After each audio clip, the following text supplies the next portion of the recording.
हमने previous class में study किया है कि साइन इनवर्स एक्स का ग्राफ हम कैसे ड्रॉ कर सकते हैं। आज की क्लास में हम पढ़ने वाले हैं कॉस इनवर्स एक्स का ग्राफ। तो अगर आपने साइन का ग्राफ नहीं पढ़ा है इनवर्स साइन फंक्शन का, तो वो आप प्रीवियस लेक्चर से स्टडी कर सकते हैं। आज हमारा टॉपिक है कॉस इनवर्स एक्स।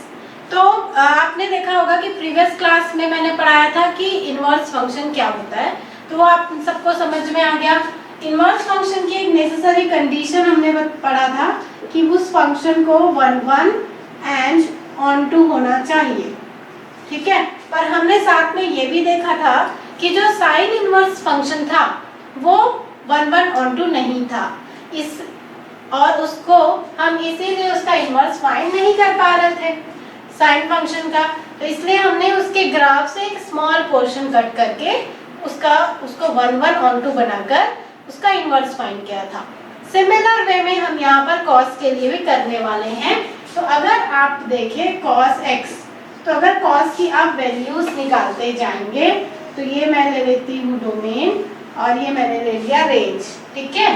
अगर कॉस की वैल्यू हमने लिया 0, तो कॉस 0 क्या होता है 1, तो ये आ गया 1, ठीक है। अगर मैंने इसकी वैल्यू ले ली π/2, तो cos π/2 क्या होता है 0, तो ये आ गया इसके साथ। अगर मैंने इसकी वैल्यू ले ली पाई, तो ये हो गया -1 और ये आ गया यहाँ पर। अगर मैं लूंगी इसकी वैल्यू 2π, तो क्या होगा, ये आ जाएगा 1।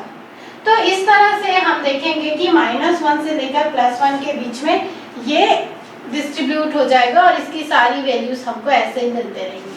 तो अगर आप cos x का, अभी मैं इनवर्स नहीं बोल रही हूँ, cos x का ग्राफ देखें, तो ये आपने 11th क्लास में पढ़ा होगा। cos का ग्राफ किस तरह से बनता है, कुछ इस तरह से, ठीक है।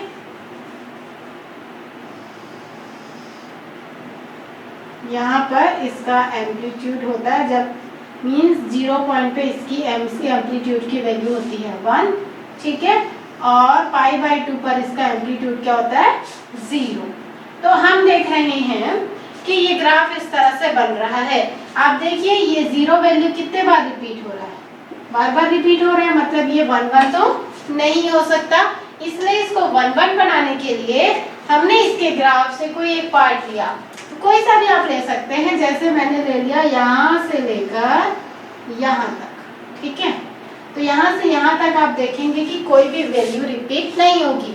अगर आप वापस इधर लेंगे तो फिर से ये वैल्यूज रिपीट होने लगेंगी। तो इसलिए हमने ये पार्ट को कंसीडर कर लिया। और जब इतना पार्ट को हम कंसीडर करते हैं, तो इस कंडीशन पर क्या होगा, देखिए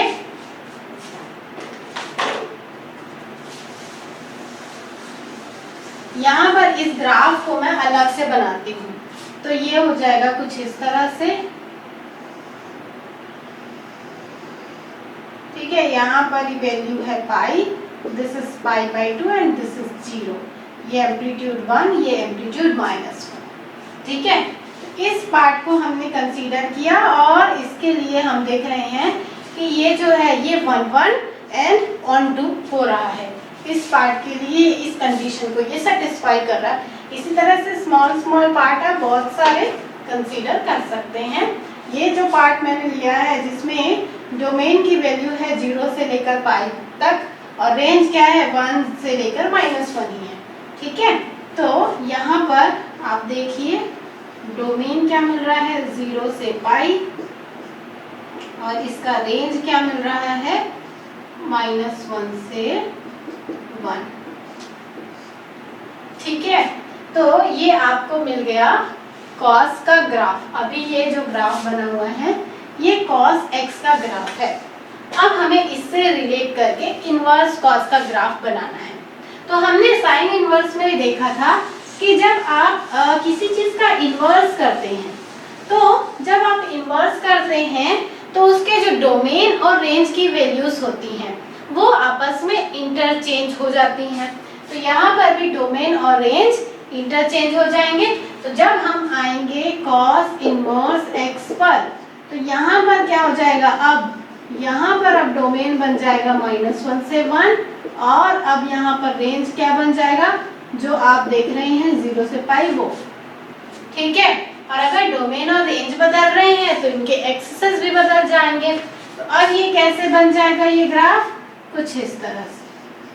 अब हमें एक्स एक्सिस पर मिल जाएगा एम्पलीट्यूड और हम यहाँ पर ले लेंगे एंगल, जो ये हम लेते हैं, ठीक है। और ये ग्राफ आप देखेंगे तो ये ग्राफ कुछ इस तरह से बनेगा, लाइक दिस, ठीक है। यहाँ पर एम्पलीट्यूड मिल रहा है और इसमें एंगल्स मिल रहे हैं। ये हो गया आपका 0, ये हो गया पाई/2 और ये हो गया -π/2, दिस इज -π, ये हो गया, ठीक है।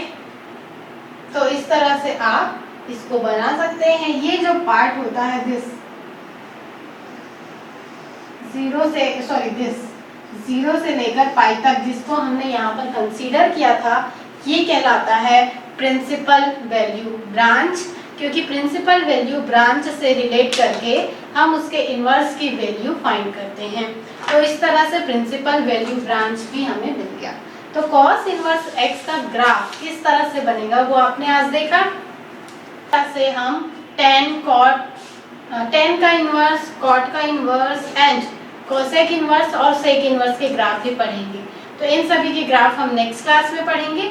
आज की क्लास हम यहीं पर खत्म करते हैं। Thank you.